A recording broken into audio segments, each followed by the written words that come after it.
আমি বারবার যাই, কিন্তু বিরোধী দলে থাকার কারণে মনে হয় ওনারা গুরুত্ব দিতে চান না, খালি ঘোরাতে থাকেন। আমরা সেই সংসদের প্রথম দিন থেকে আরম্ভ করে আজকের এই দিন পর্যন্ত প্রত্যেকের মুখে একই কথা শুনছি যে আমাদের নেই নেই নেই।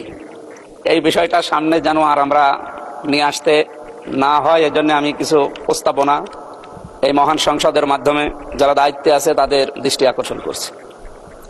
বাংলাদেশ সহ বিশ্বের বিভিন্ন দেশ ভ্রমণ করার মাধ্যমে আমি যেগুলো পেয়েছি, বিশেষ করে মালয়েশিয়া, আমরা একটা তথ্য ওখানে জানি যে 20-22 বছর আগেও তারা আমাদের নিচে ছিল, তো তারা আজকে দাঁড়িয়ে গেছে বিশ্বের বুকে যে সমস্ত বিষয়গুলো সামনে নিয়ে আসার কারণে। আমি কয়েকটা বিষয় সেখান থেকে পেয়েছি। তার এক নম্বরে তাদের যে সমস্ত জমি জায়গাগুলো আছে, এই বিশাল ল্যান্ডগুলো তারা বিশেষ করে চায়নাকে, তুরস্ককে এবং অন্যান্য আশপাশে যে সমস্ত উন্নত দেশ আছে তাদেরকে আহ্বান জানিয়েছে যে আমাদের এই জায়গাগুলো ব্যবহার করেন, আর আমাদের বেকার যে মানুষগুলো আছে এগুলো কাজে লাগান।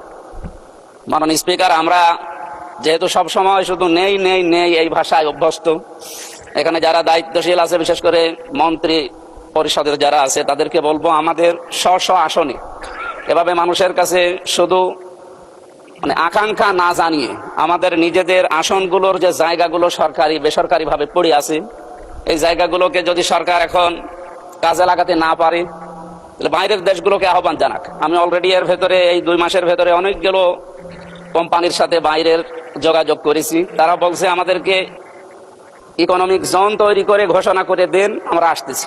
এসে এই জায়গাগুলোতে অন্তত আমার কুষ্টিয়া সদরের 3 আসনের যে জায়গা পড়ে আছে, আমার হরিপুর ইউনিয়নের একটা জায়গা পড়ে আছে, ওখানে প্রায় 1000 একর। কুষ্টিয়াতে একটা অনেক পুরাতন মিল পড়ে আছে, মোহিনী মিল, যেখানে 300 বিঘার উপরে জায়গা পড়ে আছে। এরপরে আরো বিভিন্ন জায়গা, সুগার মিলে ওখানে প্রায় 750 বিঘা জমি পড়ে আছে।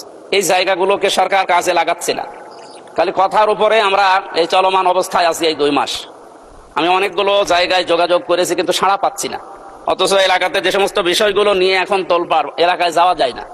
মাদকের যে সয়লাভগুলো, এরপরে বেকার সমস্যা, ছিনতাই, এরপরে আরো যে সমস্ত সমস্যাগুলো, হতাশার জীবন নিয়ে মানুষ চলছে, এগুলো থেকে মুক্ত করার জন্য প্রত্যেকটা মাননীয় জাতীয় সংসদ সদস্য যারা আছে, আমার যতটুকু বাস্তবতায় ধারণা আছে, নিজেদের এই জায়গাগুলো হয় নিজেরা ব্যবহার করবে, অথবা বাইরের যে দেশগুলো যারা পারে তাদেরকে এই মালয়েশিয়ার মতো অথবা থাইল্যান্ডের মতো এদের মতো আশপাশ উন্নত দেশগুলো থেকে আমরা চায়নাকে ডাকতে পারি, তুরস্ককে ডাকতে পারি।